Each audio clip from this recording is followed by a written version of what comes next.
Wake up, really gonna rise with the sun. Step 2, get some good, some food in you.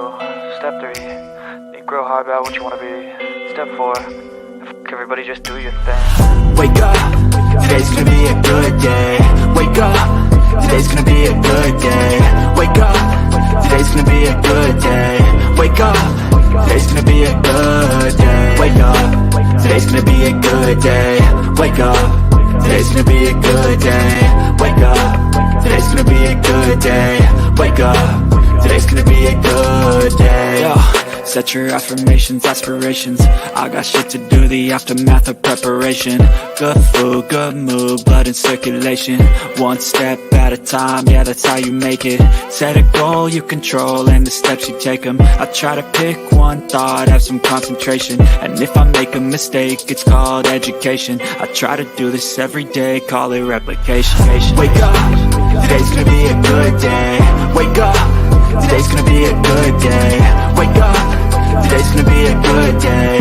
Wake up, today's gonna be a good day. Wake up, today's gonna be a good day. Wake up, today's gonna be a good day. Wake up, today's gonna be a good day. Wake up, today's gonna be a good day. So life ain't easy, yo, I think there's a reason though. Ups and downs, just like every different season, yo. Sometimes I'm high, other times I'm barely breathing, though. I always gotta fight and hide from the demons, yo.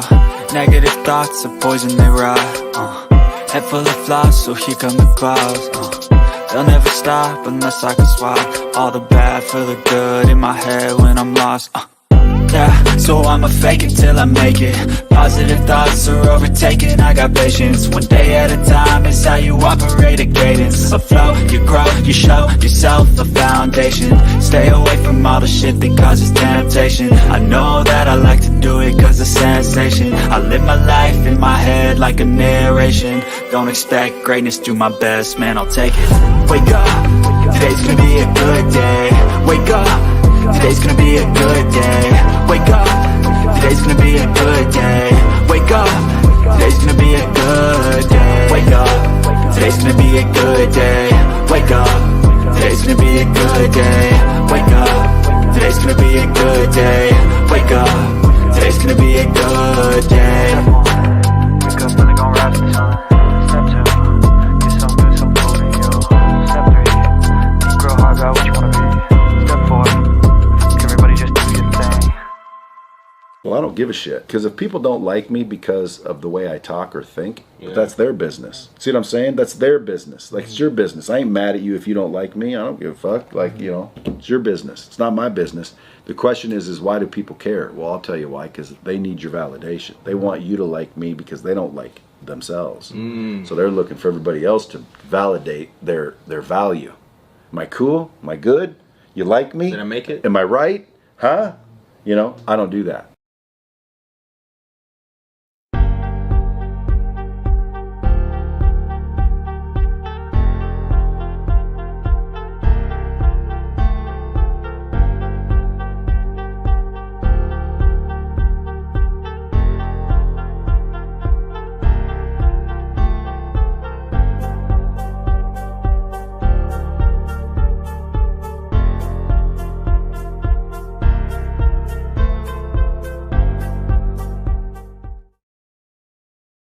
It's 3 places that you can stay for absolutely free. 3 of them. You ain't got to pay a doggone thing. Hear me. Understand that you can stay out my face for free. You can stay out my business for free. And you can stay out my way for free. Those things won't cost you a doggone thing. 3 places you can stay for absolutely free. Thank you.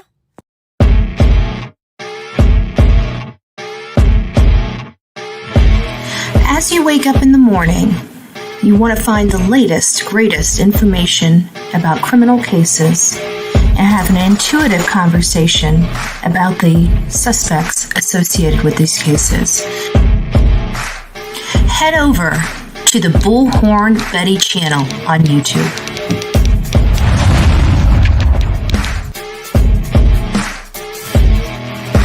Get breaking news right here on the Bullhorn Betty channel. Welcome to the Bullhorn Betty Coffee Club. Enjoy your stay and enjoy your day.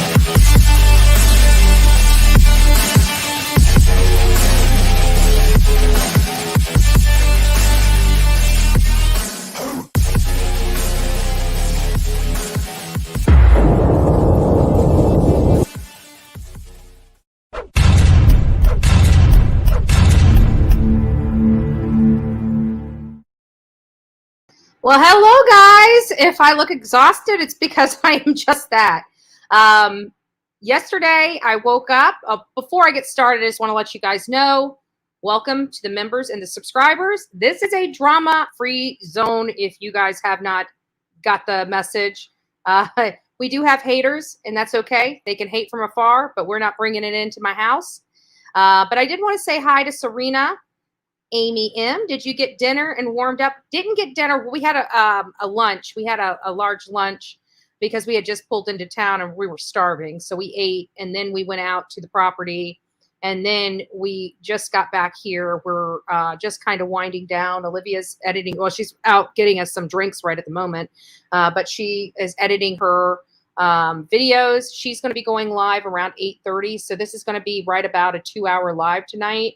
And we're going to open it up fairly quickly if we can. Now, I don't know. I'm on internet, Wi-Fi. We know how it goes. I have my handy dandy box here. But the problem with the box is we're in a hotel room. And I was going to run off the box. And it showed that I had my internet wasn't connecting right. So I ended up switching over to the hotel Wi-Fi.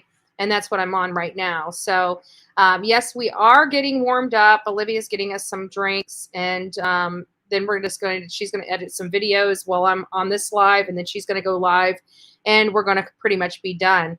Thank you, Linda Lou, for becoming the newest Coffee Club member. And I recognize your name, so I know you've been here. Oh, there's the... I got it now. I got it. Thank you. Yes, we will stay safe, and we've been staying safe. We've got law enforcement, like on Media Row out there. We've got law enforcement that's sitting on the house, so everything is doing well. They made the decision to move the cars. Everybody's like, why now? Why now? Well, first of all, they had an enormous amount of evidence that they had to collect from the house. And with all the cars there, it's like, well, why didn't they take them sooner? There could be a number of reasons. One, they may have not gotten the court order from the courts to remove those cars yet. I mean, that could be a very plausible reason why they didn't move those cars. I can tell you, it appears that law enforcement has been sitting on that house since this murders happened. So I'm not really. The whole car thing is fine because, like I said, if law enforcement's sitting on that house, nobody's messing with the house. I'm sure when Chris McDonough was there was law enforcement sitting on the house. So they've been protecting. Ooh, I hear. Do we have drinks? We got drinks. You guys are balancing on a pillow, so if I'm giving you guys seasickness, I'm sorry. Oh, they didn't have soda? They didn't have regular soda either? I wanted a Diet Coke and a water. That's okay. I'll just drink water. No big deal. No, don't worry about it. Don't worry. I just need something to wet my whistle. I'm telling you, I'm tired. I'm exhausted. It was freezing cold. If you guys didn't notice that, I'm telling you, it was so cold. I've got gloves now. I got gloves. And we got gloves that have little cutouts. So this little thing flap here goes over the, and we need it because, like we're out there, we're touching our phones and stuff like that. We got to be able to, get our phones on. So this it's what I decided to go with. And it's got a little button here. And then you just take these here and you put them in like this. Now you got a mitten. Isn't that cute? And I can still work on my phone. So yeah, these aren't leather. They're not my leather gloves. My leather gloves are in the bottom of my bag. But the leather gloves, if I can beat the phone and it won't move. I mean, nothing works. You got to have special gloves for these touch phones, or you got to use your fingers. So I decided to get these. We'll see. I doubt that they'll keep my hands warm, but they won't keep them warm. You know what I'm saying? I'll still probably be freezing. My feet, my toes, absolutely hurt. I had boots on. I had socks on. I had thick boots on. I had socks on. And the cold was still my toe. I could hardly walk. I mean, my toes felt like if somebody just flipped it, it would shatter. I thought it was that frozen. So, but as you can see, I'm in a warm room because I'm wearing a tank top. It is like literally freezing outside. When we came back in, I had to go for a vape run. I did not realize here in Washington, you need to have a license to sell vapes. So the only place I could get vapes is a vape shop. Like I got to go in there and smell all that marijuana just to get my nicotine. Stinks. Did you hear Richard Allen just got released? Oh, wow. How did he get released? Why would he get released? Did he post bond? Hope you and Olivia are a lot warmer than her. Yes, we're a lot warmer. We're a lot warmer. I know. Well, Brian was telling me when we were leaving there. I don't know if many of you guys know. There's a few people. You know, we've been around. For example, Brian Inton was new to News Nation when Gabby Petito was going off. I don't think he had been there very long. He got this. I think he had like literally 10 or 20,000 subscribers to his Twitter. And that kind of blew him up. Well, we all, you know, we were out there for weeks on end. And there's also the Daily Mail guy that takes photos. And I remember his name every time I see him, but I forget it. Literally after he's gone, I forget his name. And I don't know why. It's horrible of me to do because I literally see him. He was actually out front with me many mornings during Quentin Simon's case. We were out there chatting and talking about, you know, about what we know, what we heard, all this other stuff. But every morning I got there, he was there, you know, watching the house, taking photos of anybody that's coming and going. So by the time I got there in the morning, I'd be like, hey, you know, anything interesting? And he'll tell me, oh yeah, Leilani left today, you know, or Leilani and Billy Joe left and stuff like that. Well, I saw Brian as soon as we got there. He came by and said, hey, you know, he came up and talked to us for a little bit, and he was already working on he was about to go live. So I always tell him, you know, when you go live, let me know because I always have the big mouth, and I always tell him, you got to let me know so I'm not saying something in the screen. He's like, I know, Betty, I know.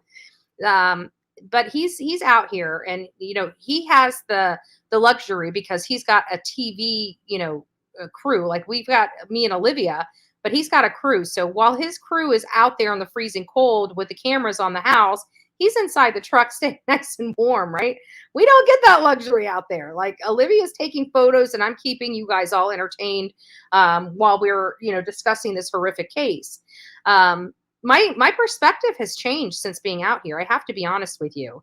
Many of you guys know I was thinking this was a lot more close to the victims. You know, we heard that there was a targeted person, and I still believe there was a targeted person. But but with clarification from Brian Inton, because we were stationed right next to Brian. So Brian was right here, we were right here, and then our Daily Mail photographer was right next to me on this side.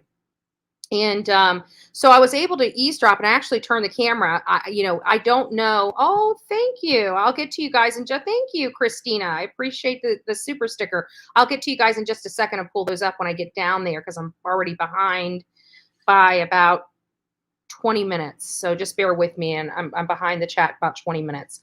But anyway, so I was listening, and I turned the camera, but I don't know how much of the camera, you know, because it was the iPhone that I was using, so I don't know how good the voice was, or if you guys could hear Brian when he was giving his doing his News Nation stuff. But he said that he spoke to law enforcement, and that law enforcement, you know, he was trying to see if there was any way they could find out who was targeted, and they broadened it. Like, you know, we've been hearing through the grapevine that one was targeted. I still believe one was targeted, but Brian got information that it was the house, not necessarily a specific person.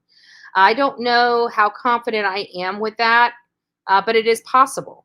And whenever I heard that, you know, I had already started changing my theory a little bit about what took place. And this is what typically happens every time we come out to a case. What we heard online, even like Chris McDonough, we listened to his entire interview, looked at his footage and everything on the way up here. And he was talking about how this area is like quiet. It's off a cul-de-sac and everything. Like, even though the way he was describing it almost implied nobody is really driving around there. That is totally untrue. That is a busy place. That little area right there is a very, very busy place. Even though they live on a cul-de-sac, but they have two huge apartment buildings literally on the other side of them. So you're talking about 2, 4, 6. How many apartments would you say? At least 20, right? Or no, about 30 on each side. 15 on the bottom, 15 on the top. 10 to 15 units on the top and bottom. And then you got to think that that's not just, it's probably on both sides of the building. But even if it was just the 30 units on that one, you have a whole nother building with the same amount. So you're looking at an additional 60 plus people. And I guarantee those properties that are in that apartment are probably set up kind of like this other house where multiple people are to live in it. So now you're multiplying that times 2 or 3 people, depending on how many bedrooms they are. And so the idea that this is a quiet little cul-de-sac, that's not true. This is a very hustle, and wouldn't you agree with that? Like a busy area. Yeah. We saw a lot of college kids taking the trash out. College kids taking trash out, doing, walking the dogs, a number of things. So yes, it is on a cul-de-sac, but no, it's very busy there. So there's a lot of activity in that area. And long story short is we really did preview the property. Even though we were cold, we were tired.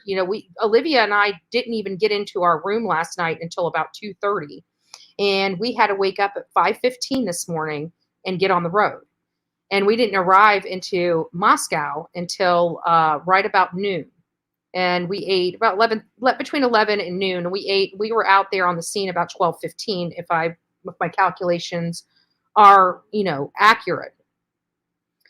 But we walked it. And there was a few things that I don't feel was expressed with the other people. Oh, by the way, hi, everyone that's coming in. If you guys have not liked this, please go out and give me a thumbs up. We're out here working. You can see I'm exhausted. I'm tired. I've been up since 5:15 this morning. We've been running. Right now, I'm still on East Coast time, but I'm in the Pacific, so I'm 3 hours behind. Like right now, it's 9:15. And if you guys know anything about me, I'm usually in bed about this time, or at least getting ready to go to bed at this time. And I'm just now starting the live.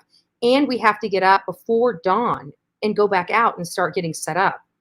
So, and we're going to be changing locations. We're probably going to be in front of that house. I feel really safe right now in front of that house. We have law enforcement out there. It's not crazy.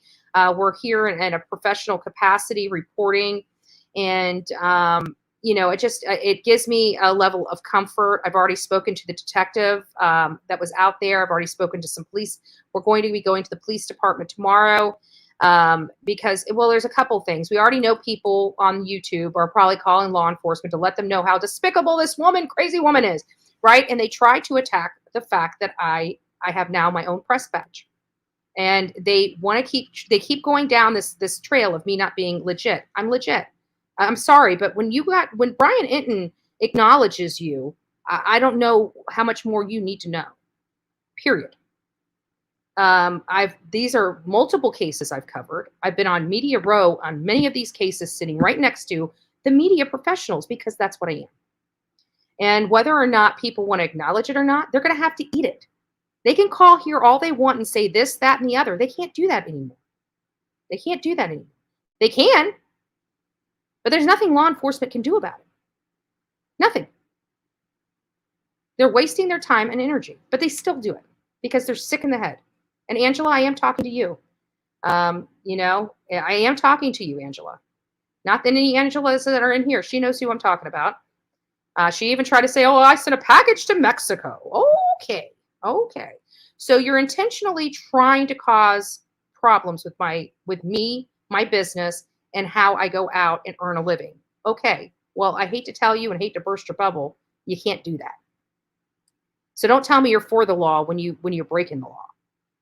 Because just because it's civil doesn't mean you're not breaking the law. It just means you're not going to go to jail for breaking the law. It doesn't mean you didn't break the law. But either way, it doesn't really affect me. It hasn't stopped me yet, right? A year of this, and we're still out here, and we're getting bigger. We're getting better. We're doing better things. We're doing better coverage of these cases. We're getting a better insight, a better perspective. And that's what we like to do. And we like to give that back to you guys because it's you that are supporting us that's bringing us to these places. I would never be able to be in Idaho without you guys. We wouldn't be covering this case from outside of the house if it wasn't for every one of you. Period. Without my audience, without my subscribers, my members, and the people that love and support the work that we do, without you, none of it would be possible. Linda Lou says stabbing would leave lots of bloods. The kids probably barefooted. Good perspective. But I think it was still a little cold. You know, November, it's getting chilly here. I don't know how cold it was the night in question. I know it wasn't as cold as it was today. But I can think that it was cold. I'm not sure if no shoes would really work. Oh, that's so sad. He was the second car that was, the red Jeep was Ethan's. Aww. Yeah, that was sad. Olivia had a lot of emotional stuff with this. I had to look at her and just say, you know, and it's hard because we come out to these cases, we're human beings. And it's hard to look at a house and know that the atrocities that went on inside that home. It's absolutely horrific. And then your mind starts going through and it even gets worse. Many people, you know, may know this, but if you don't and you're just tuning in for the first time, Kaylee followed Olivia. So Kaylee was one of our subscribers, one of Olivia's subscribers. She didn't subscribe to Bullhorn Betty, but we can acknowledge if she's following Olivia, she knows who I am. That's a fair statement. What we say? So she followed Olivia. She knew who Olivia was. She knew who Bullhorn Betty was. It kind of hits a little close to home. These I keep wanting to call them children, but they're not. They're young adults. These young adults were only 3 years. The two older ones were only 3 years younger than Olivia. This hits Olivia. This hits home for Olivia. Like these are kids that she could have went to school with. And then you couple that with Kaylee following her true crime stuff, and now we are covering Kaylee's case. It's just I can't describe how that feels. It doesn't feel good. It is a very emotional journey. It's sad, but we are here to help. And how can we help? We can just provide the facts, and try to, you know, let people know, because the biggest concern here is because law enforcement knows that this was a target attack. I have a funny feeling law enforcement knows who may have been responsible and are working right now to get the evidence necessary to put that person behind bars. I have to believe that that's what's going on, because I cannot believe that a captain, and a chief of police would come to the public where there was four slain, kids. I want to call them kids because they're kids to their parents, and they're still in school. Parents are still taking care of these young adults because they are in college. And it's just, it's bad. I just don't see them saying that there's no danger if there's no danger. You know what I'm saying? Like even in Crystal, Kylan Schulte and Crystal Turner's case, they kept saying that the assailant is out of the area, and we couldn't understand how they knew that. It's because they had known, especially there for a while. They knew who it was, and they knew he had left town. They also knew, and we found out, a little while later, that after we had met with the Grand County Sheriff's Department and brought up Adam's name, that he was already dead. He was already dead. We didn't know that. Jackie says, congratulations on the 22K and 1 year, and your 1 year. Yeah, many people, Olivia and I were coming here. It was just crazy because I've always talked about, we were just talking about on November 19th, how that was the day that I created the Bullhorn Betty logo. And then I'm like, but November 29th is truly the 1 year anniversary for the Bullhorn Betty channel, because that was the first day that I actually did my first Bullhorn Betty live. It was on November 29th. And so Olivia and I were talking, and we were talking about something. I think we were talking about logos and making designing a logo, because many of you guys, if you haven't learned, Olivia and I are going to be collaborating on a channel together. We're in the processes of designing the logo, figuring out what our content's going to be, setting up all these things, putting our goals and plans together for that. And then I was saying, oh yeah, something was just like a light bulb went off, and I'm like, well, I said, well, the other logo I made on the 19th, I said the 29th is really when I debuted, and it's like the light bulb went off. It's like, holy crap, today's the 29th, and I looked over at Olivia, looked over at me, and it's like, today's Bullhorn Betty channel's 1-year anniversary. Holy crap. And we're pulling into Mascow, Idaho to cover a gruesome case, and it's sad. But we are very pleased with the progress of this channel. We have, my goal for this channel was 10,000 for the first year. Guys, we doubled that. We have 22,000 subscribers to the Bullhorn Betty channel. We are about to hit, let me go over here and just make sure I'm correct. Don't want the haters saying I'm lying to my audience. The one thing I do not like doing, right? I do not like doing. Let me go to my channel. I mean, we are almost to, and I wanted 1 million views. I'm looking right now at this count, and I have 2,938 views, or 38,285 views. We're almost literally 2-3 million views on this channel in 1 year. I was hoping to hit 3 million when I saw how close it was. I was hoping to hit 3 million today, but who knows? I mean, this is growing. I truly believe before the end of this year, I truly believe literally in the next week, within the next week, we're going to hit that 3 million view mark. That's amazing. There are literally people on YouTube that have been on here for 5 and 6 years and haven't even scraped 1 million views. And I have been on here for 1 year, and we're almost ready to cross over the 3 million view mark. That is amazing. It's a lot of hard work. This was not easy. You guys have watched me be brutalized. You have watched my name be dragged through the mud, all to bring true crime to you in the way that I want to bring it to you. So you know what? I don't care. I'm going to still continue to bring the content to you that you guys want to see, whether our haters like it or not. Right? They do not get to dictate what I do for this channel. They don't get to dictate what you choose to support. They don't get to dictate. They can bitch about it. That's why we call them the sob squad, because all they do is cry and complain. Not one time has anybody that has ever attacked me went out and posted a missing person flyer. Not one. That should tell you a whole lot about the people that don't like me. You know who doesn't like me? People that don't want to help these cases. That's who doesn't like me. Because why would they care, right? Why would they care what I'm doing?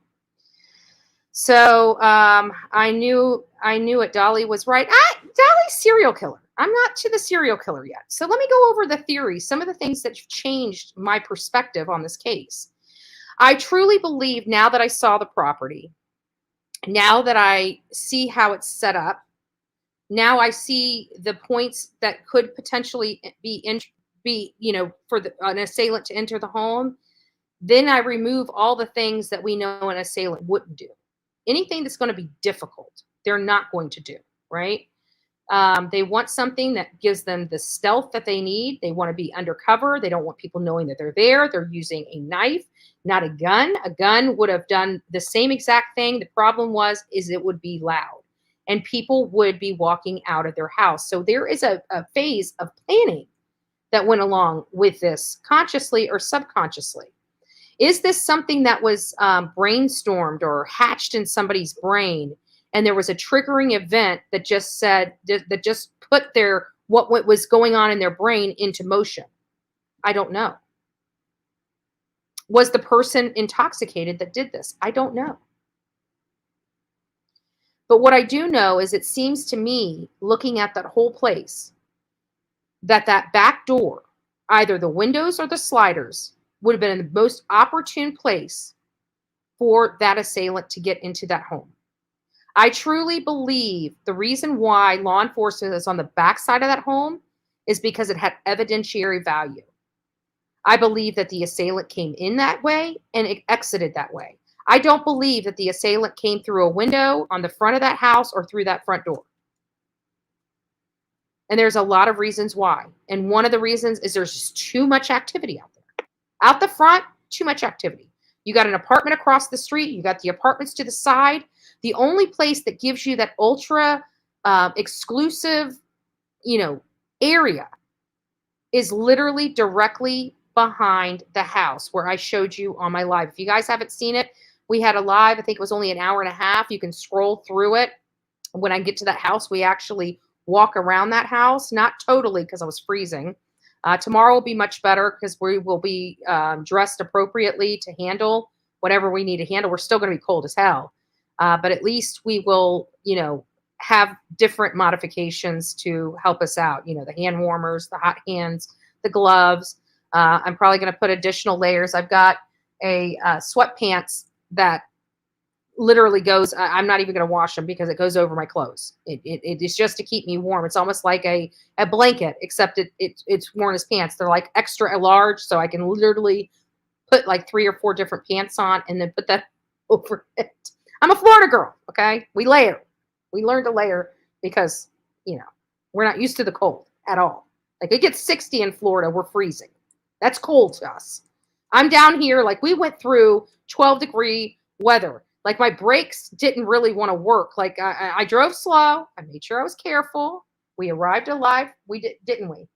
No accidents, not even near misses. Not even near misses. The only thing that happened was one time when I was coming up to a stoplight, the car was, or not a stoplight, it was a stop sign. The car would not stop, but it was just, I think it was like 5 miles an hour. So it just kept sliding a little bit. So I just took a right? I just took a right, went up, did a little U-turn, came back down, no problems. That was the only problem we had the whole way up here, was one left-hand turn, and I had to turn right because the car was kind of sliding at a slow pace. There was no cars coming. It wasn't a dangerous situation. It could have been. Like if a Mack truck was coming and the car wouldn't stop, we could have been in a pickle, but it wasn't like that. It wasn't even nervous. I just coasted right around, went up, turned around, came back. And so it was a conjoined target, new conclusion. A lot of people have been bringing up the whole frat house. Now, I have just because they're associated with the frat house or a frat or a fraternity of any kind doesn't necessarily mean that it was because of an altercation at a party either. It may not have been an altercation at a party at all. It may be a member. It may be a member of another one. But I still never believed that Ethan was the target. I think Ethan was the surprise as opposed to the target. It seems to me that there's a lot, like Olivia and I, when we left, we went out and went out Taylor Road. I can't remember. I got to remember the names of them. But there was the fraternity house right there. There was Sigma Chi fraternity house. You look right down the side of that, you see their house. Plain as day. You could literally see stuff in the windows. And this was all the way out of that community and on I-95. And you could see there, or I guess it was State Road 95, something like that, 95 North, okay? It's not an interstate, but it's a road. But you literally turn, like we're going to have to go back and get pictures. Olivia turned around, it's like, holy crap, we can see it. I'm like, yeah, see it plain as day. So you could literally be far away from that home. And if you got the right angle, you could see through those windows and put some binoculars on, you're done. You got it. And that's from that far away. I guarantee if Olivia grabbed her camera with her new lens, she would have had a picture from that far away where you could see something in that window. Seriously. That's scary. We know that the girls have left their windows open, blinds open before. We know that there's a bunch of people that live in and around there. There's literally a number of people that could have seen them. But my theory has changed, where I thought it was more in line with a crime of passion, like a jilted lover, an entanglement type of situation, an ex-boyfriend, a current boyfriend that's about to be dumped. I was thinking in the lines of that. After being at that house, my theory has changed a little bit. I think that they know who did it. I think that whoever did this knew them. I think they knew who it was. I still think it's a guy. I had an opportunity to speak with Dolly on his live today, Dolly Vision. If you haven't seen that live, you can go there and listen to our conversation. But him and I, he's still on Team Serial Killer. I'm not there. I understand why. He explained it exactly why he still believes it, and has a lot to do with the other unsolved homicides in the area near there. Apparently, they've all happened on the 13th, he said. They all happened early hour mornings, and they all were, a knife was used. So I do understand why he's coming to the conclusion he's coming to. I absolutely understand it, and I absolutely understand it while anybody in our audience is still on Team Serial Killer. I get it. I would be too. I would be too. To be honest with you, I would be too.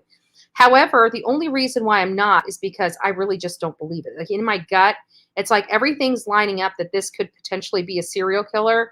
But in my gut, I just don't believe it. I truly believe that somebody went in that house. I believe it's a college age kid, somebody a few years older, or maybe a couple years younger, but in college with them, or has been in college, maybe a recent graduate. We know they had a recent graduation. So again, I'm still on that theory. I'm still in that mindset that this is somebody that they know. I do believe that they came in the back side of the house, either through the window, because Chris McDonough, and we saw the window screen out, that cinder block there. I can tell you that the law enforcement has left that scene exactly the way it was. They have not moved anything. They've gone in there. They've done their testing. They've done their photographs. They've done their 3D imaging, but they have left that entire crime scene intact. They haven't moved anything. I guarantee the smell of the blood is still in that home. I guarantee everything other than their bodies is exactly the way it was when that happened. I do. And they just removed the cars today. Now, are they going to be releasing that crime scene soon? It's possible that they could be releasing that crime scene soon because of the fact that the cars are being removed. It looks like they're doing their final stuff to release that crime scene. But I do believe the assailant went through the back patio, sliding glass doors, or windows. That would explain why the two bottom people on the first floor were not touched at all. If he went through the front door, I truly believe that the people on the bottom floor, would also be dead. Locked doors or not, because this guy didn't really care.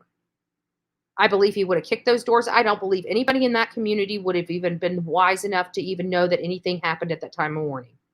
And the reason why is because the 3 to 4 a.m., let's think about it. Most people are I've already came home from the bars. They're already getting ready to go to sleep. They're drunk. They're not paying attention. They probably, when you're drinking, your sound goes away. So everything has to be amplified. So you're turning your TV up higher. If you're listening to music at an elevated level because you're intoxicated. It just is what it is. I don't know why, but apparently it does something to your ears. I've been guilty of it myself. Many of you probably know what I'm talking about when you're sitting there and you're drinking and you guys are having a conversation, but you guys are all screaming at each other, right? It's because of the alcohol. But I do believe that he went through that back door, and that may be exactly why those girls were saved. It's just speculation on my part. I don't know why. I would think that if they were laying in wait for them and they saw Ethan, I can equate that the reason why they hit Zaina's room was to take Ethan out, because Ethan would have been a threat if he made it up to that third floor and something went off and the people downstairs heard it.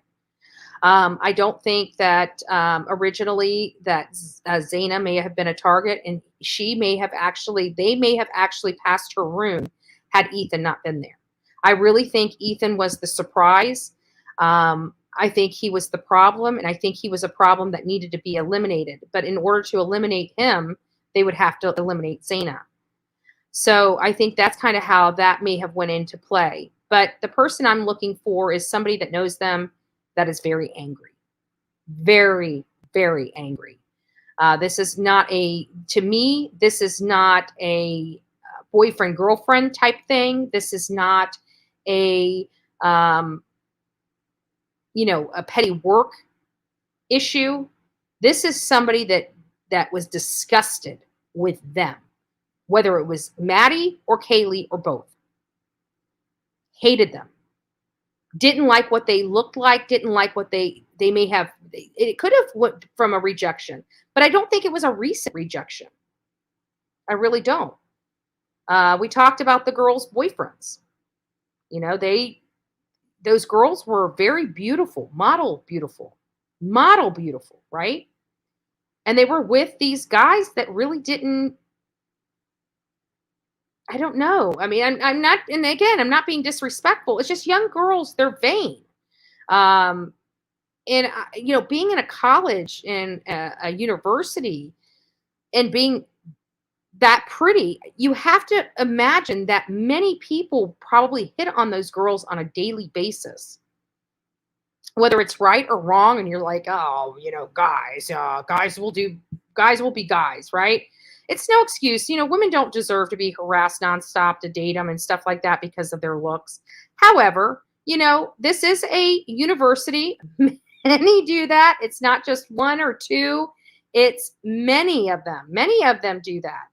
And, I just really think that this is, I was on Jake Stryger, because Maddie's family hasn't come out and given an interview.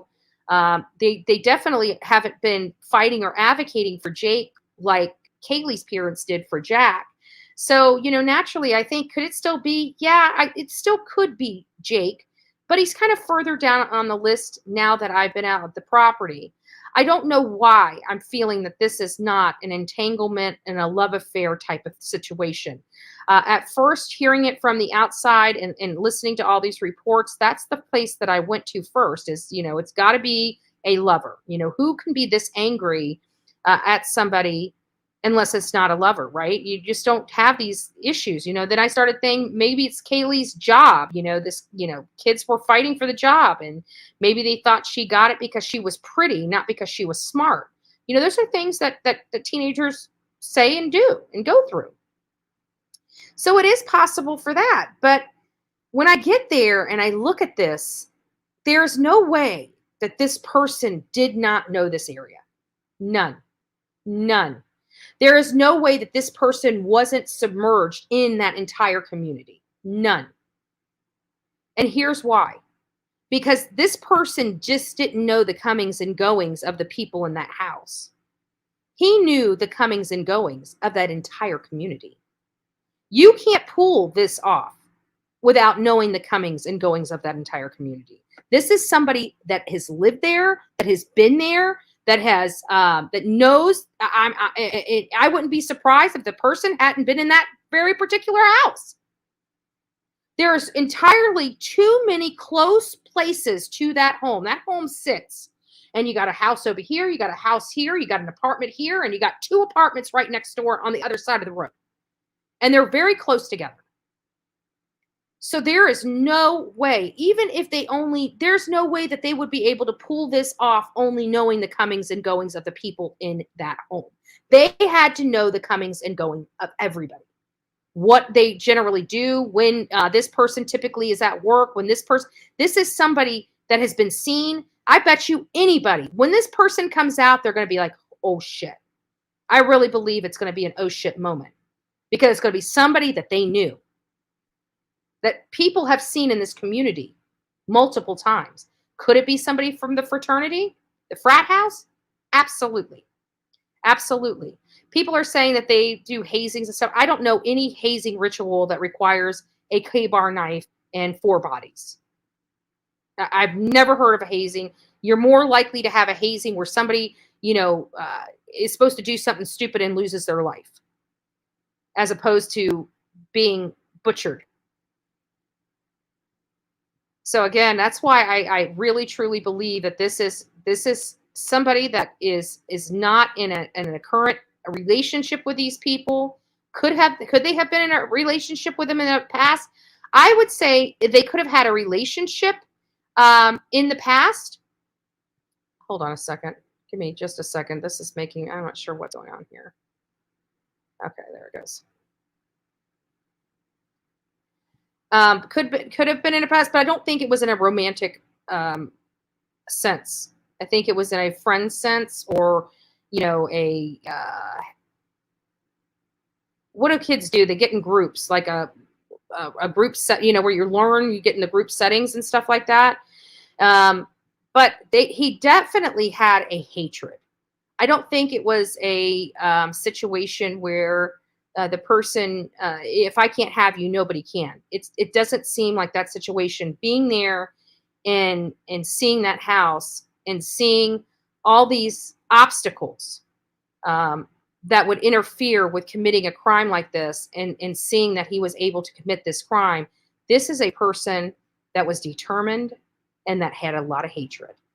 And you got to think that this person is sitting outside, whether he's in the bushes watching through the windows, or outside of that sliding glass door or window getting ready to go in. He is there with his knife, holding it, coaxing himself, talking to himself about going through with this act. He knew what he was going there to do.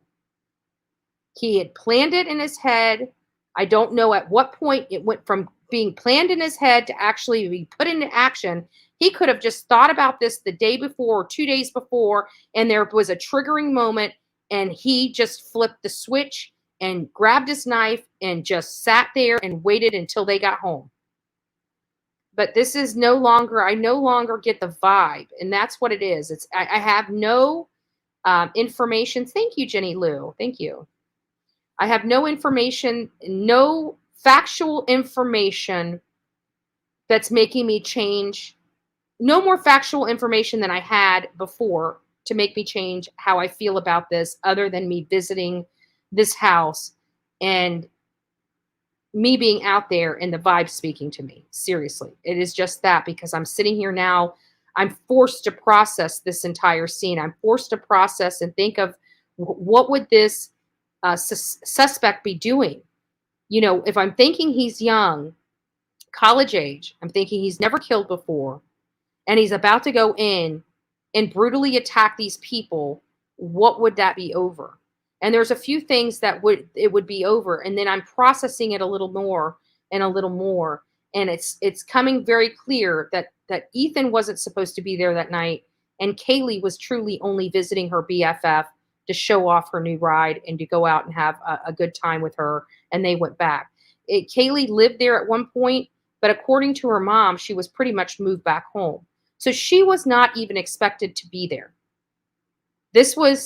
She wanted to go hang out with her friend. She gets in her new car, goes over there to her friend's house, and they go out to the corner bar to celebrate the new ride and to enjoy each other's company and to head home after grabbing some food. That was their night. They were having a good time. Think about how happy Kaylee was that night. Think about it. She was coming to visit her best friend. She had just scored this amazing job, and she had just bought, straight out of college, buying herself a brand new Range Rover. This was not, even if this car was used, it was a new used car. Because I just watched it get towed, and that is not an old Range Rover body style. That is a newer Range Rover body style. So she put down a pretty penny on that vehicle. And she was very elated. She wanted to celebrate. This is a milestone for her. Range Rover is a milestone for anybody. Ask MGL. I guarantee she was shit and giggles when she got her Range Rover, right? And this girl was able to get one right out of college. I'm 43 years old. I work my ass off. I get up from the break of dawn to the sun going down at night to the moon shining, and I'm working. And I could never afford a Range Rover. So God bless her for working hard and scoring that job where she could get that Range Rover. But again, she wasn't supposed to be there. So really, there was only 4 girls that were supposed to be there, and 2 of them were never even attacked. That is a clue. That is a big clue. But But no, I do not think this is a serial killer. I do believe this was this person's first kill. I think this person became a serial killer after this event, but I don't think this person had ever killed prior to. I think this is young. I think it's a boy. I think he's a white boy. I think his behavior would try to be to fit in. I think he has a fascination not just with knives, but with swords. I don't know where that's coming from, but I'm getting that vibe. Because if you love knives, you love swords, just like a gun lover. If you love guns, you love rifles, you love shotguns, you love AKs and ARs, you love 9mm, 380s, right? If you love knives, you don't just love a K-bar knife. You love the samurai swords. You love anything that slices and dices. That's what you like. So this is a person that probably has, and I've heard many reports say it, has probably shown off this knife, has probably shown off other things. And this same person that showed off these knives probably also has some kind of injuries that he's blaming on falling into the bushes or a work incident. Call those in. Call those in. Somebody knows something. Somebody's seen something as tiny as the clue may be. You may break the case open. This is a person that I have to believe that even with that knife going into Ethan, Ethan had to have been one of the ones that had defensive wounds. He was a big guy. He was a muscular guy. We know Zaina had defensive wounds. So I have to think that he was in the process of taking Ethan down. She's freaking out, and he had to take her out. So, is a sports bar. Corner Club is a sports bar. Yeah, nice. Either way, I mean, even Kaylee, she was in, sweats that night. She didn't seem like she was looking too much, for a companion. But you looked at Maddie's outfit. Maddie's outfit was more inclined to say, hey, I'm over here and you might want to come talk to me, right? She had that pink little tube top thing on. Real cute. I mean, she looked cute. Don't get me wrong. And she was pretty intoxicated as well. So, it still could be somebody that she was romantically involved with that did this horrific crime. But I'm starting to feel something a little bit different with this. I don't know why I'm feeling it. But after seeing this house, it's like all these things started going into my mind. And I'm processing all this stuff in real time. And I'm walking around the house and I'm looking at it. I'm thinking there is no other place, a prime opportunity place to go into this house except the backside. The backside's the most exclusive. It's outside of the parking lot. There's nothing behind it. There's no other buildings behind it. There's the buildings to the side of it. And if you stand in certain spots, even the people at the building wouldn't even know you were there because of the way the trees look. You'd look like you'd blend in with the trees, especially at night. So that would be the only place that I can see this person going in at. I don't see this person going in through the front door. I just don't. I just don't. Number could be someone that may have wanted to rent the home, someone that was turned down to live there. I don't think that would be, I don't think that would anger somebody enough to kill 4 people. It's something. It's something. It's something. I don't know what. But it's not feeling like a boyfriend. It's not feeling like an entanglement. A person, usually a man who regards himself or herself as being involuntarily celibate and typically expresses extreme resentment and hostility toward those who are sexually active. That very well could be. It's good perspective. We know the girls weren't sexually assaulted, but that doesn't mean that sex wasn't the motivation. Maybe he thought they were just trash. Maybe he had a mom that, let's look at it. There are some really effed up people out there because they had effed up parents. Maybe the mom slept around and he doesn't like that. And he saw her trying to hit on, 5 or 6 guys while at the bar. It may have enraged him. This may have been something, that I just truly believe that this was something not romantic. Like I feel like they humiliated him somehow. I really do. I don't know how, but I feel like this is a person that was absolutely humiliated and absolutely hated them.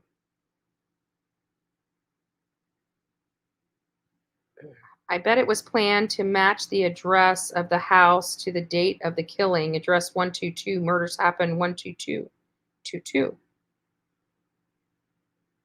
Possibly. Well, he jumped the gun. It happened on 1113. Let's see. He was back there on 10:30 and obsessed over sexy black Christmas costume. It was a fantasy killing by someone they knew. He thought they were brats. Yeah, I'm kind of getting that. Like there was something going on. Have I excluded Jake altogether? I have not. I really haven't. I haven't excluded Jake at all. I think Jake is a prime person that could have definitely, without a doubt, done this. But again, this has a whole different. When we saw the rooms, and Olivia is going to be coming out tonight. Where the hell did she go, anyways? I don't know. I hope she's not locked out of the room. Does she have her key? Hopefully, she has her key. I lost my train of thought. Sorry, guys. It's getting late. I'm tired as heck. And I'm going to try to answer all your questions. So what I'm going to do is I'm just going to go through here and see if I can look at this. A lot of people are asking how they can help. If you guys like to help, obviously, liking, sharing, and subscribing helps this channel grow. Going and cross-resourcing these things, like putting them in other things, like sharing it on Twitter and Facebook, helps. If you don't like doing any of that, you like watching and you want to find a way to help sponsor this channel, help support this channel, you can do it by becoming a member for a monthly fee, or you can just do a one-time donation through Venmo, Cash App, or PayPal. And this helps fund our project. The cash that comes through these helps fund our projects. We get super chats and super stickers, and we use that money to fund these projects. We just don't get that until a month from now. So those things that you're doing now for super chats and super stickers, we're going to be utilizing next month for another project.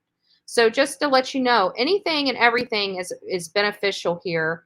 It is very, very cold out there, but God bless you guys. We do have hot hands. I did go get gloves. Tomorrow's going to be a very busy day. So we're going to be set up. We're going to go live tomorrow. We're going to break. We're going to go over to the memorial that is happening at the University of Idaho. And we're going to monitor that and show our respects to the victims.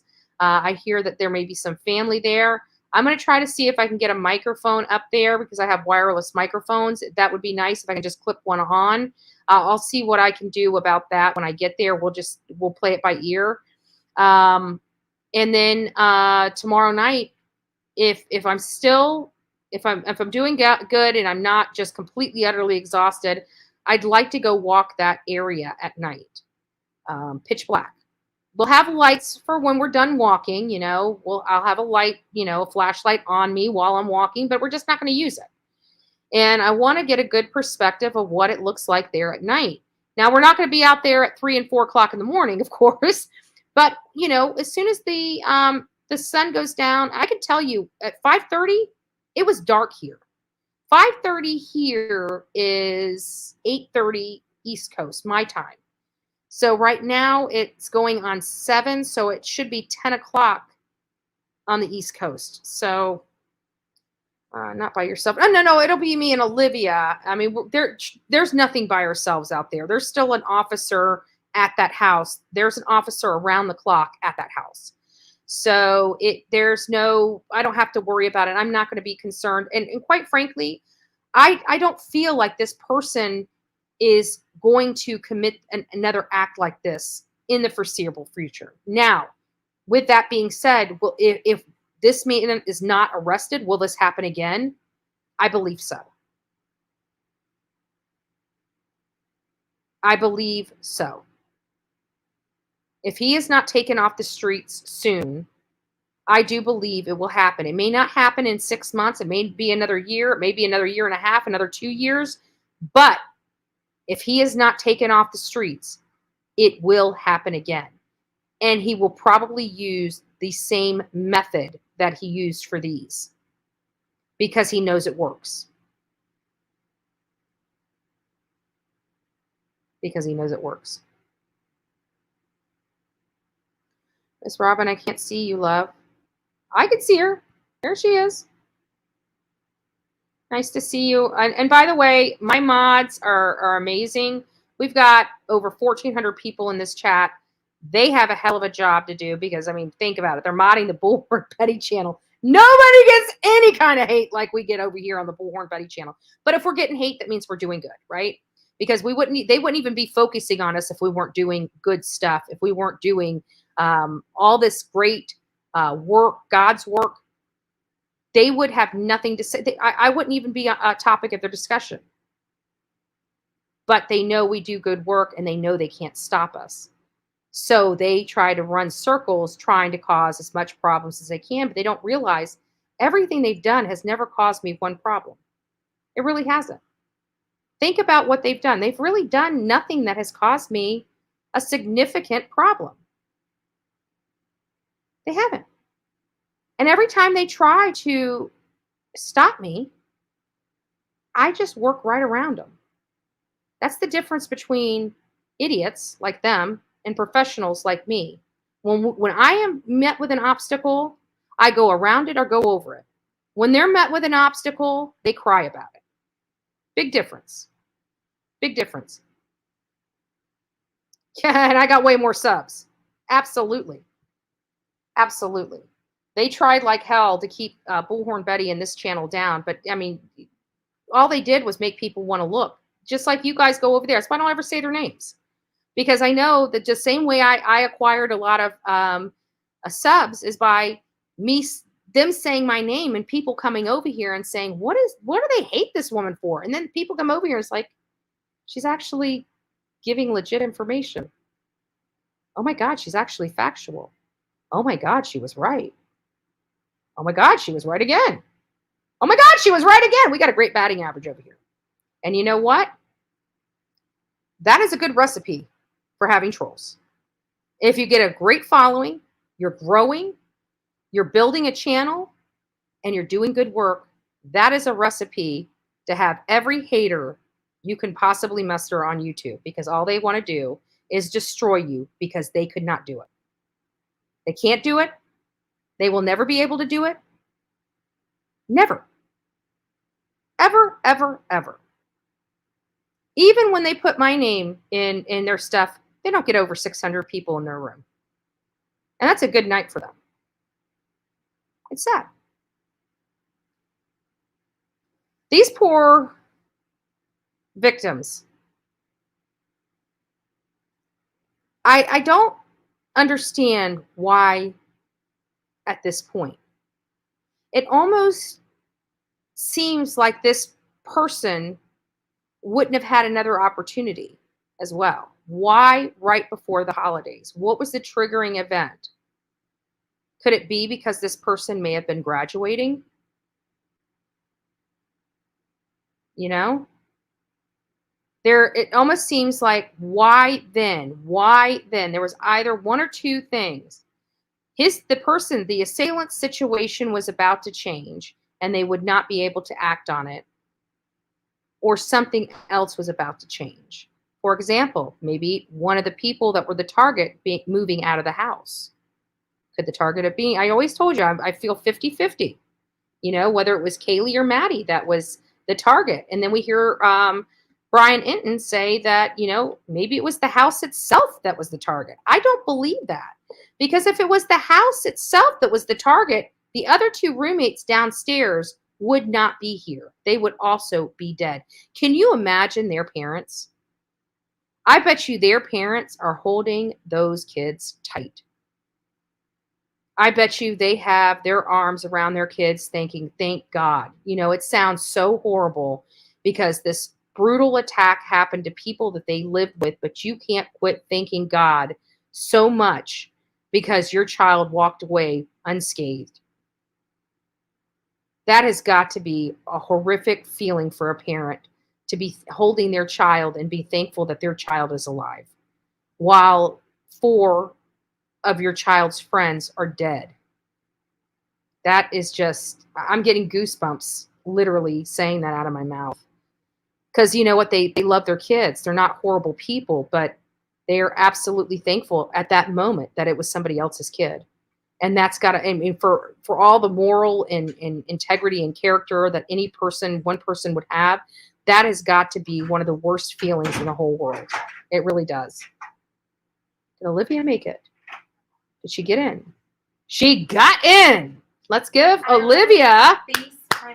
Let's give Olivia a hand. She knows how to work an electric lock. The reason why I say that is this electric lock I couldn't even get in. The what? The what? The electric lock out there. I said, Oh. I'm teasing you. I can already see the hate channel. She's teasing Olivia about the lock. It's because I couldn't get into the lock. Okay. I use this and I'm like, why won't this door open? And Olivia's like, give it to me. I'm like, fine, just take it. And I did it in 2 seconds. And she got in 2 seconds. Go figure. Go figure. Gotta love Olivia, right? Gotta love Olivia. Also, Olivia, I heard gave an interview on JLR's channel today. Was he live or did he just record it? He's going to be releasing I it. think it was recorded. Oops, maybe I shouldn't open my mouth. Sorry, I probably let the cat out of the bag. Hopefully, he already released it. If he didn't, he'll be releasing it soon. But Olivia did a great interview. And what did you think? People don't believe we know Brian Enton. What did Brian do when he walked by? What was the first? He gave us a big hug. You don't get hugs from Brian Enton for being a piece of shit on the side of the road. I'm sorry. I can tell you there ain't one freaking hater on the streets of YouTube that could be out there on Media Road that gets a hi, a hug, and a bye by Brian Enton. Great person. We kind of grew up together, to be honest with you. I know, yeah. We did. Because he was a nobody when we met him. We were nobody when we met him. You know, and now we're all of us are traveling the country following the true crime stuff. It's kind of neat. He's grown bigger than us, of course, but we love him. I mean, he's always been sweet. He's always been kind. He's always been just, you know, straight. Even the guy, I can't remember his name. I don't know why I can't remember his name from the Daily Mail. Always been kind to me. Always been straight. We hung out together like hours upon hours upon hours. We have hung out with these people. We meet good people out there. We do. Yeah, and not only that, but these are people we see consistently because they're at all the crimes that we're at. So, you guys know him. Spent months with him. Yeah, that is true. That is true. Except the difference is I was jealous because he got 2 weeks off. If I don't know, was it a week or 2 weeks? It was a week. I think so. A week. He got to go home for a week. Like, we were out there working, and we're like, you know, I can't remember who did they bring Ashley in there? I don't think they brought Ashley Banfield out there. They brought another one out there to replace him for that week. But I remembered it just wasn't the same. And we didn't have the same working relationship with the person that they had out there for a week that we did with Brian. And Brian works. I mean, we're not out there lollygagging around having a party and, you know, chatting about past times. We're all out there. We're all doing our work. We all know what we're doing. We all it's all professional. It's all way, way professional. Like, even with me being so close, I speak loud. I'd speak loud because I have hearing issues. And I even told him, I said, when you go live, I said, make sure you get my attention so I can shut my trap. Because it's very important. When you're going live, you don't want people behind you, you know, talking about it. Yeah, you don't want people, you don't want the feed. You don't want to be on a hot mic. So every now and again, you'll see me turn my microphone off out there. Even though you don't see who I'm talking to, I have to turn that microphone off because I'm talking to somebody that can't be on a microphone. So that's why. Yep. That's exactly it, Texas Brat. Aw. My son got a kidney Thanksgiving. We got him back home last night from the hospital. Well, God bless you. God bless you. Guys, we have 1,400 people in the chat, and we don't even have 1,000 likes. And we've had a consistent 1,400 people for over an hour. So if you guys have not gone out and liked this segment, please consider doing so. It is very, very important for the livelihood of the Bullhorn Betty channel to hit these numbers so we can keep doing the great work that we're doing and making sure that many people across the streets of YouTube have the opportunity to also be able to watch and, get the content. But guys, I am really tired. Olivia, do you want to say anything? Olivia is going to be going live in about an hour and a half. Hi, everyone. Let me move this out of your face. Hold on. There you go.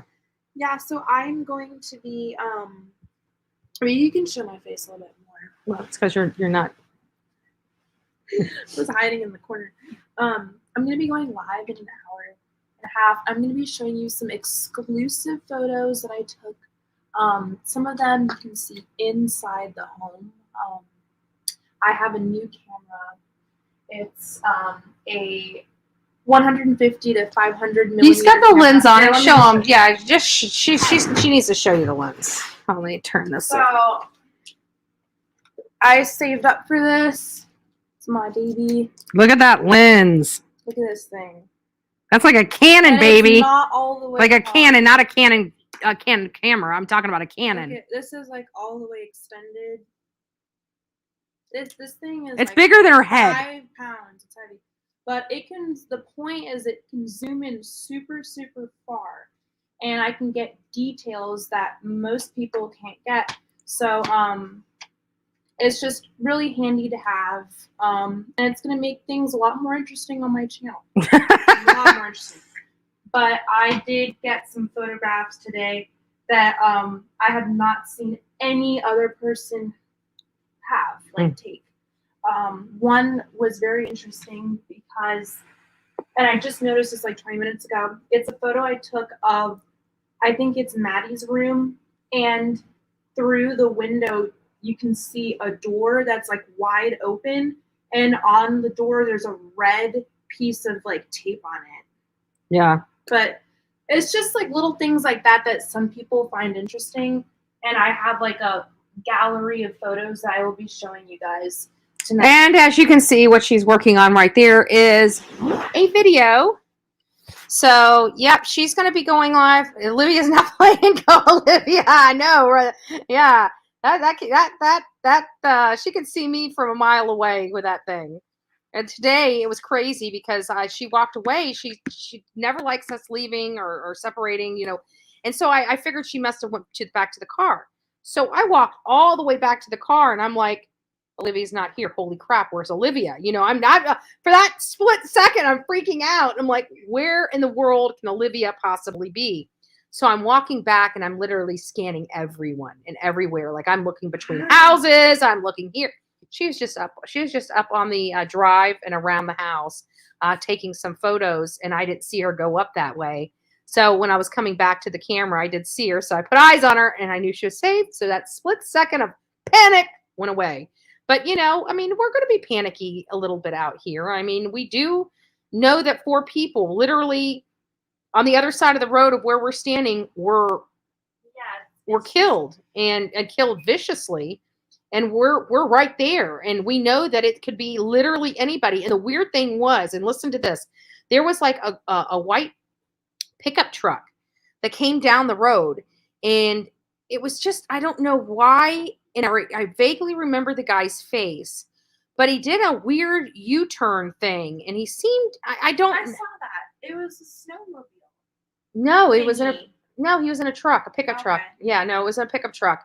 And there was somebody on the other side, but I'm telling you, there was something about this guy. And I looked right at him, and he just looked down like he didn't want me noticing he was there. And it just spooked me out. But I can tell you the guy was a lot older than a college-age kid.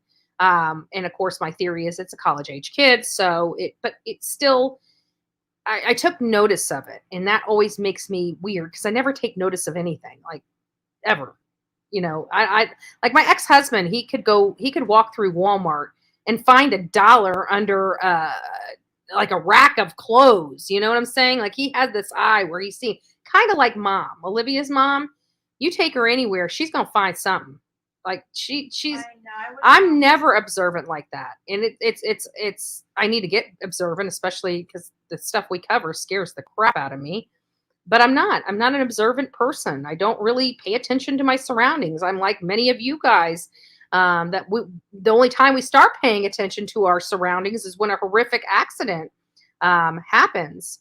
What did Lex? I just saw. Thanks, Lex. Hold on. Let me go up here to you, Lex. Lots of stuff came in. No peeping Tom. Gotta. It's like I know. Oh yeah. Well, that's gonna be. It's kind of it's funny, but it's not funny because literally we're gonna be. I don't know, a quarter mile away to a half a mile away from this home, and when I saw that, yeah, everybody, I almost shat myself. Like I'm telling you, like yeah. I freaked out because you're like a mile away. And you can see Maddie's perfectly. window. You could see right through it. You could see you couldn't see what, like when we were outside of the house, you looked up and you saw stuff in the window, like in the window ledge. So, but when you were that far away, you could see that house perfectly. Perfect. And you couldn't make out the details of what was in the window, but you could see. Yeah. And these things were like, maybe, I don't know, a foot tall. So even you would be able to see somebody standing in that window from that far away. If you can see those items in that window is what I'm trying to say. That blew my mind. Like literally the killer could have been a mile away looking and just to see when the lights turn off in the room. Oh, they're asleep. Let me just go over there. Yeah. So Olivia's making a valid point. If you guys didn't hear what she had said, she basically said that somebody could have been literally a mile away watching the house waiting for the lights to go off and would literally be able to now proceed into that community. There was a way off that main road to look down and see everything there. And then what about the fraternity? But that was from the fraternity. That was on the front side of the fraternity. Yeah, that was. I thought we had passed it.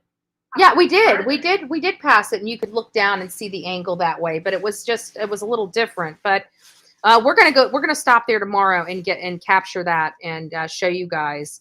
Again, we're going to be going to the candlelight, the memorial vigil, the candlelight vigil, the prayer vigil, whatever they call it. We're going to go there tomorrow. Show our respect to the families. Again, there is a small memorial outside of their home. It's got some dead flowers there now because it's freezing cold outside and flowers don't last when this kind of cold.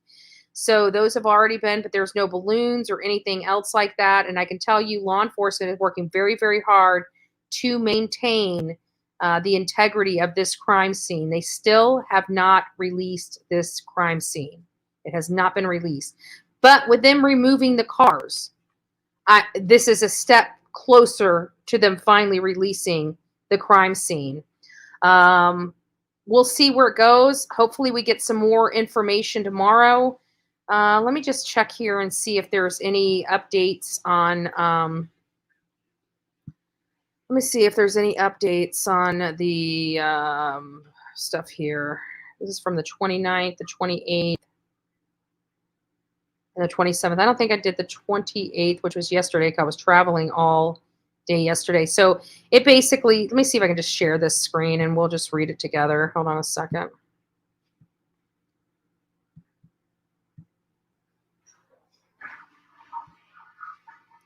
Okay, there we go. Hopefully you guys can see this. Hopefully it's big enough for you, but it just basically says Mascow, Idaho. Mascow Police Department is providing the following information to update the public on known facts surrounding the 4 murders that occurred on November 13th. The updated information. There have been media questions regarding the February 22nd death on Baker Street. The Latah County Coroner's Office has confirmed the death was due to an overdose. This case is not related to the ongoing murder investigations. There have been online reports of a red Mustang on South Deacon Street being processed as part of the murder investigation. This information is not accurate, and the vehicle is not connected to this incident. They further say tips. Detectives are looking for context to the events and people involved in these murders.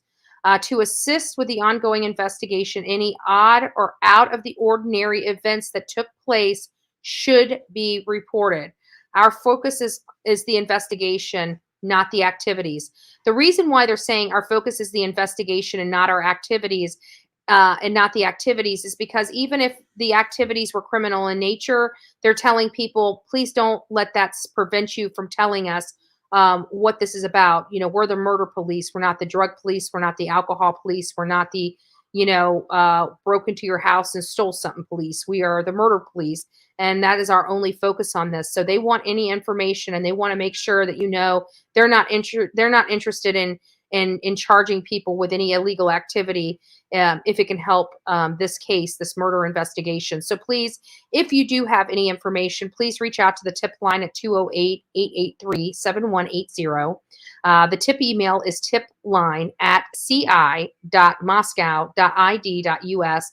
And of course, as we know, the FBI set up a digital media site for people to drop digital media to.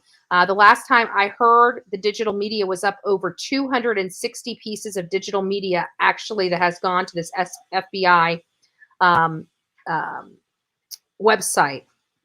The other update here is from the 29th, and I'm pretty sure this might have something to do with the cars. We'll see. Mascow, Idaho, the Mascow police providing this information to update the public on the known facts surrounding the 4 murders that occurred on November 13th. The updated information today, the 29th, which was actually today, as part of an ongoing homicide investigation and the original search warrant, detectives relocated 5 vehicles from within the police perimeter to a more secured long-term storage location to continue processing evidence. There is a key word right there. To continue to process evidence. Why is that important? It is important because we know that there's a lot of evidence there. They're telling us they haven't even processed all of it yet. There is so much overwhelming evidence there. Now, does this evidence point to somebody? Guys, all we can do is pray and hope that it does. That's really all we can do. I'm hoping that this person acted irrationally and made an enormous amount of mistakes, because the more mistakes he made, the easier it will be to find him and to convict him and to bring him to justice. And I'm going to continue to say, yes, considered sloppy. Nobody understands what the sloppiness means. And it means that it wasn't something that they would see in a very well planned and well executed crime scene. That's what sloppy means. Not that they left fingerprints everywhere. They could have as well. But it means that the execution was not clean.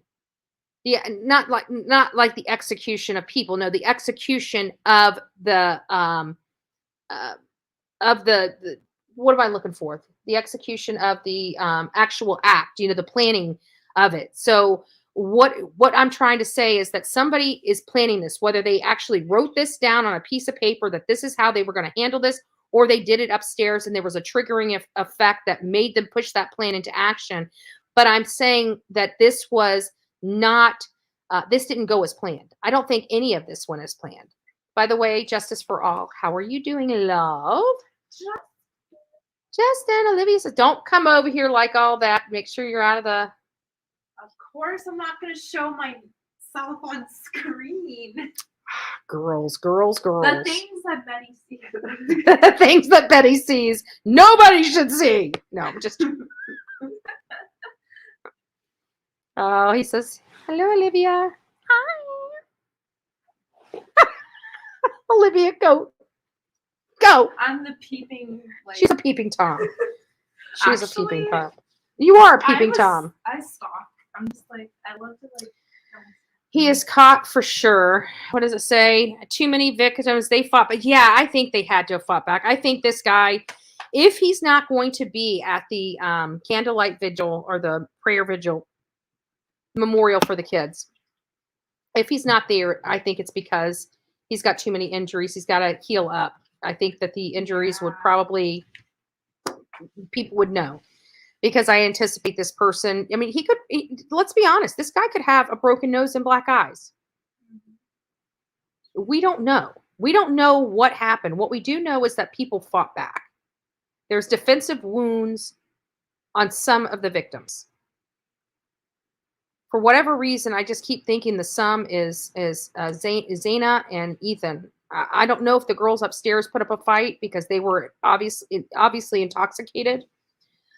We also know Ethan and Zaina left that frat party at the Sigma Chi. And this is what I don't understand, why law enforcement is not telling us any more information. They're stopping at Sigma Chi.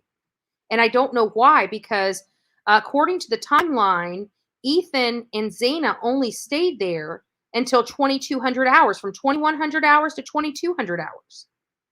2,200 hours is 10 p.m. So they stayed there from 9 p.m. to 10 p.m. Why?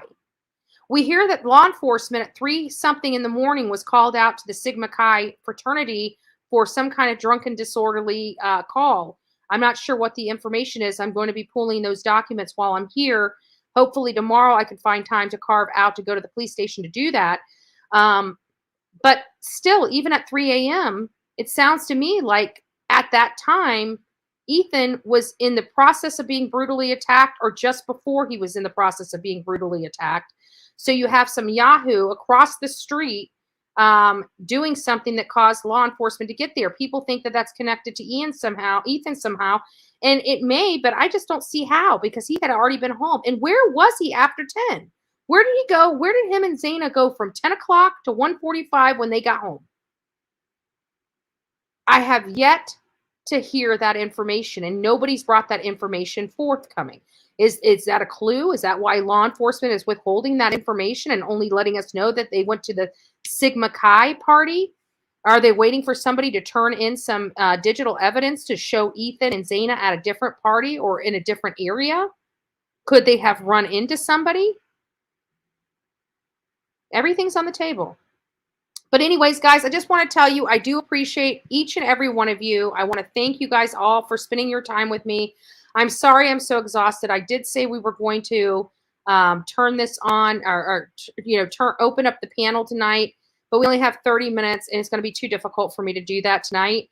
But we will try to do, I'm not even sure I'll be able to do it tomorrow night, but we will try to get this more interactive with you guys on Thursday.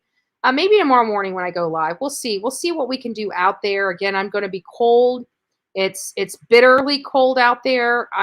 Even when we went to Spread Creek to follow Gabby Petito and over to Moab to follow up on Kylan Schulte and Crystal Turner's case, it was cold, but it wasn't this cold.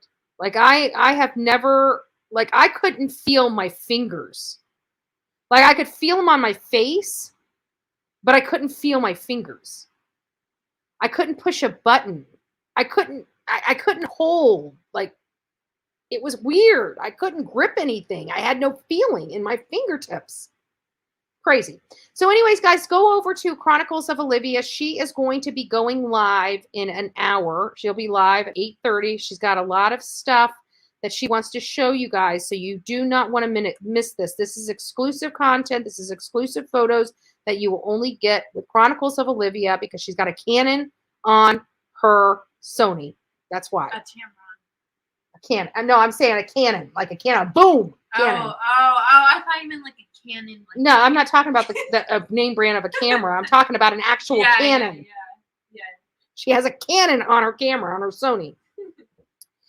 Yeah, we're gonna have to get some sleep. So, guys, I do keep your eyes. And if anybody's from the Idaho area, if you guys are at the University of Idaho, Olivia and I are happy to speak with you. We will keep your name confidential. We will disguise your voice. We will do whatever you want us to do. We are very interested in speaking to people on camera or off camera. We do have hand warmers. Thank God we have hand warmers. On camera or off camera, we're here just to give a little insight. We just want to know what happened. We want to know what your thoughts are. If you're in and around this area, please, we're going to be out front. You can't miss me. You can't miss Olivia. Come out and talk to us. again, we'll do whatever you don't want to be on camera. We won't put you on camera if you don't mind being on camera, but once your face obscured and your voice changed, we'll do that as well. We're just wanting to find some answers in this case, and we really are trying to pray for the victims. And anyways, guys, I just want to tell you thank you. God bless each and every one of you. Without each and every one of you, this right here, me being here, me being in Savannah, Georgia, would have never been possible. I would never have been able to do it alone. And thank you all, and God bless each and every one of you. Go have a great night, and don't forget to watch Olivia. Chronicles of Olivia coming on at 8:30. Peace and God bless. Good night. Well, not you yet, because they're going to come over and see you. Oh, right. It's good night for Bullhorn Betty, though. Yeah. And then but see, it's not even good night for me because I got to make sure I'm babysitting. Yes. Because she cannot edit all night because I will kick her ass if she edits all night. We need to be firing on all cylinders tomorrow because from before the crack of dawn to well after night, we're going to have to be running. So thank you all. God bless you all. Keep up the great work. We are representing the Coffee Club and the Bullhorn Betty channel the best we can out here. And God bless each and every one of you. Good day. Yep. Let me try it again. Good day.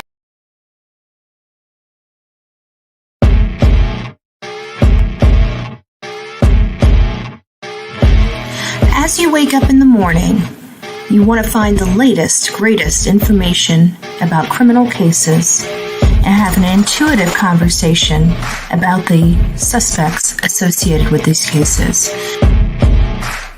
Head over to the Bullhorn Betty channel on YouTube.